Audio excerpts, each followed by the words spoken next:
24 lakh 2 piece ਚਾਚਾ ਬਸ ਬਾਕੀ ਗੱਡੀ ਚਲਵਣਾ बोलन में लग रहा टाचा 2 पीस टाचा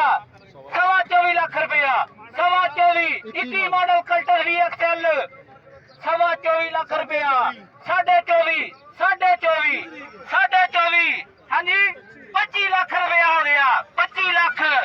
21 मॉडल दी कल्टस VXL और वैगनार दे नहीं लभदी ने दी एदा कल्टस आ अरे 25 लाख दी कीमत कोई वैगनार नहीं देन लगा था तो 25 लाख रुपया 25 लाख के कोई आते बोलो 25 लाख रुपया 25 लाख 25 लाख के कोई आते बोलो 25 21 मॉडल दी कल्टस आ गई VXL 25 लाख के कोई आते बोलो 29 लाख रुपया डिमांड 26 लाख रुपया हो गया 26 लाख रुपया 26 दो के कोई आते बोलो 26 के ऊपर कोई है 21 मॉडल दी कल्टस VXL लैन वाला कोई बंदा है ते बोलो हुण मैं अल्लाह दा हुक्म नाल गड्डी भी लैके देनी आ रेट सही लग गया कस्टमर दा रेट ऊपर आ रहा वा इस टाइम डीलर प्राइस रेट लग रहा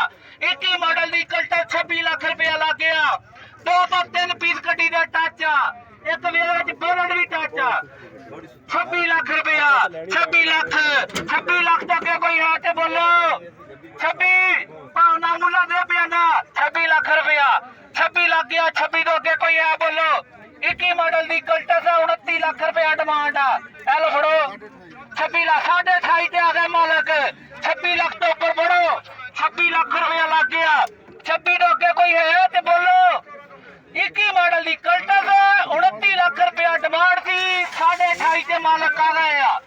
26 लाख लग गया 26 दो के कोई है बोलो कल्टस लेने वाला